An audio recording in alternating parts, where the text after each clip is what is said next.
it's actually called a canoeing effect. It's sort of like paddling a boat or a canoe, and you roll too much on one side or the other, and what happens? You can't go straight.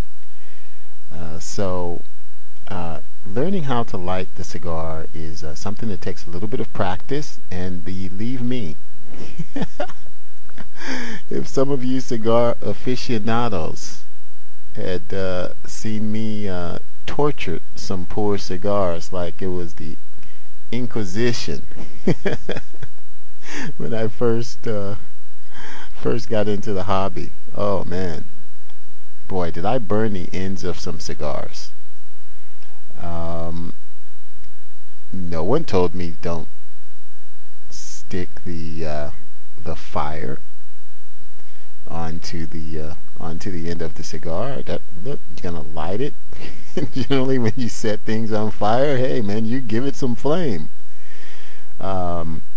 What's actually very interesting is, when done properly, it's actually a thing of beauty to watch the fire leap from the match, cedar stick, or butane lighter up to the foot of the cigar.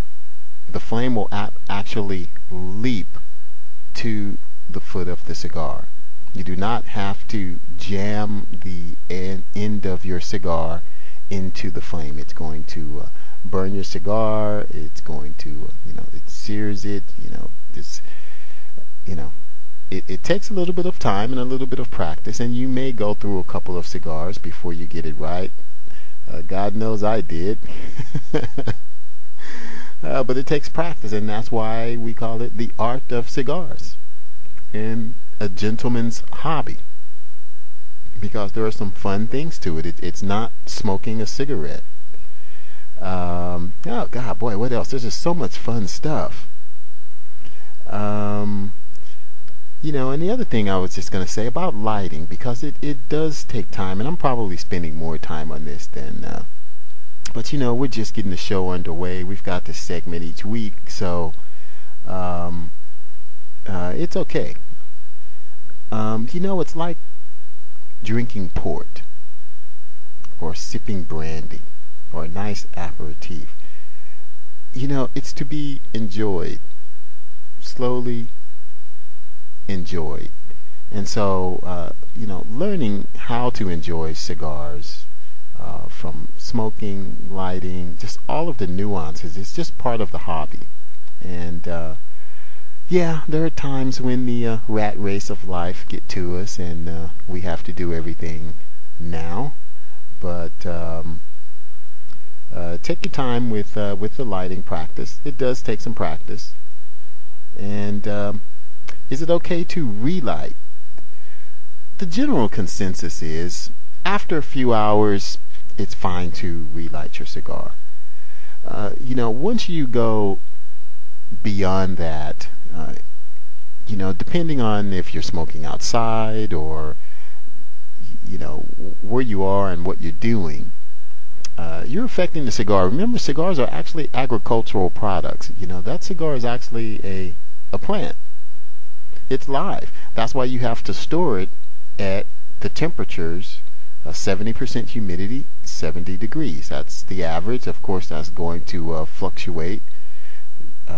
A few degrees here and there. You have to keep an eye on your humidifier, your humidification device. It's inside your humidor, and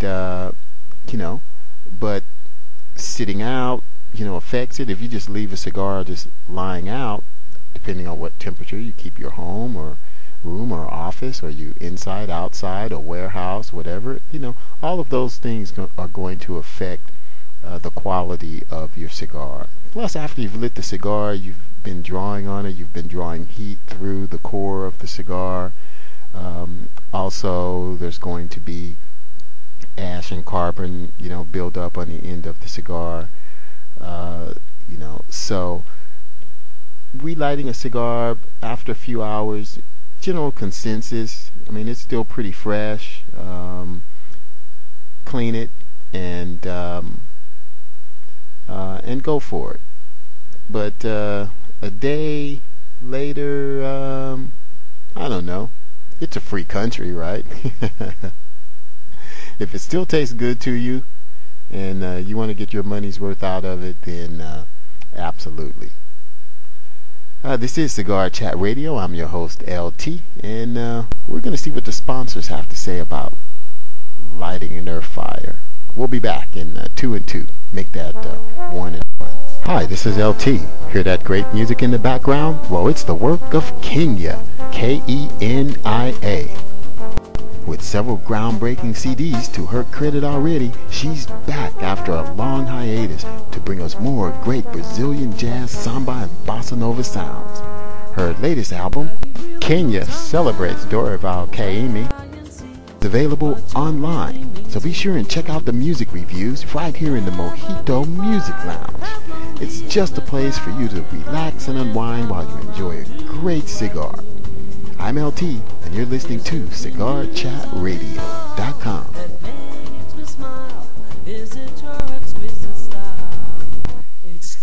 Yes, it is hot, hot, hot right here in this segment of Light My Fire. You're listening to cigarchatradio.com. I'm your host, LT. And, we're just about out of time for this segment. So, how about the cigar ban? Should you leave it on or take it off? Well, I love to look at my cigar band. I'm kind of an artist, so I just love the aesthetics, the beauty, of the cigar band, of the art, of the way that different companies market and promote their products. I leave mine on. But if you're going to take it off, make sure your cigar is nice and warm after you've been drawing on it and puffing on it.